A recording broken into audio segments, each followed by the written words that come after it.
looking into January, late January, early February, that there's going to be a shift, and the money and things that, and it just seems like the work that you're doing now you'll start to see the results in probably late January, early February. So hopefully, if we're still friends, you'll say, "Hey, John, you know, you were right about that."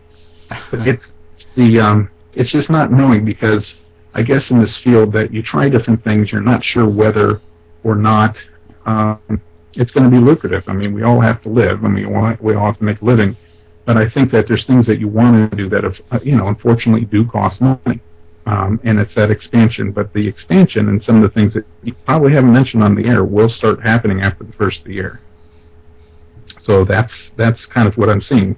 But also keeping, I don't know, you have this moral compass in the middle of this. So it's like you don't want to expand too much. You don't want to do too much. You want to maintain the control over what's going on, so that you maintain the integrity of what your message and what you want to do. So throughout the entire process, while people might say, "Hey, I'd really like to join in with you," you're like, "No, I have a particular thing that I want to do. You know, I appreciate you want to partner with me on this, but there's a specific way that I want to do this and a specific direction that I'm going." So that's what I say, you know, in a quick reading here. Yeah. Okay. Well, actually, John, it's 100% right on. So, you couldn't. I mean, you and I didn't have any conversation about this, so the viewers can really connect to that. Your intuition is right on, and the fact that you're using tarot cards, that's really not even that important. What's important is that you connect. Your intuition is connected with me, and you know what's going on energetically. You know, you're right on.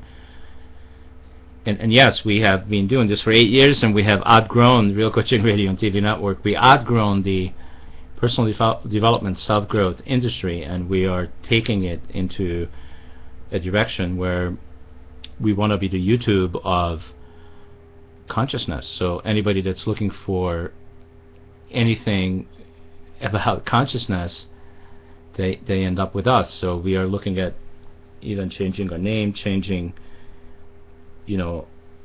our branding, and doing a lot of things. And yes, money is a part of that. And I had a kind of a transformation about money not that long ago, which was somebody said on our network, "What if money was love?" And I am, in that energy right now about money. Because unfortunately I grew up in a communist country that created a lot of associations with money in my mind. My mind is pre-wired that money has no value living and growing up in a communist country. So I'm rewiring my mind that money is love. Right. And I can receive it and I can give it freely. I think people get stuck in that because it's because they, and I think where folks and anyone listening is, sometimes the spirituality, they have this idea that there's a monk on the street,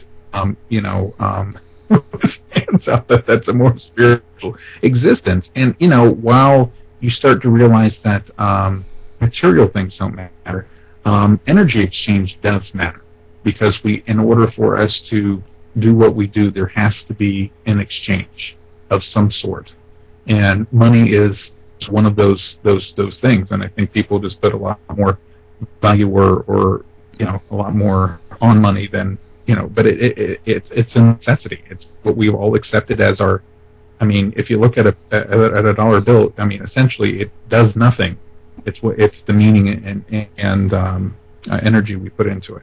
So I like the concept of money as I like that. I think I'll take that away with me. Okay, fantastic. So I also wanted to speak to that you mentioned that I'm a seeker and will continue to be a seeker, and I've been a seeker for more than 30 years, and I feel that in a way, I have arrived because I'm no longer seeking for the answers outside of myself. I actually gone within myself, and I have all the answers I ever needed from inside of myself, which is from my heart. So I am not a seeker anymore. However, I am interested in new modalities. I'm always interested in new tools, and I'm always interested in evolution, because I know it doesn't matter where I am in terms of my consciousness. There's always growth, and there is always more evolution. There's always the next level and the next level. So that I am very interested in, but I'm no longer looking in books, in tapes, in seminars, none of that stuff. I'm really done with that. Well, you find after a while, the message is continuing to be the same. It's all the same. It's just a different way of packaging it and marketing it. The truth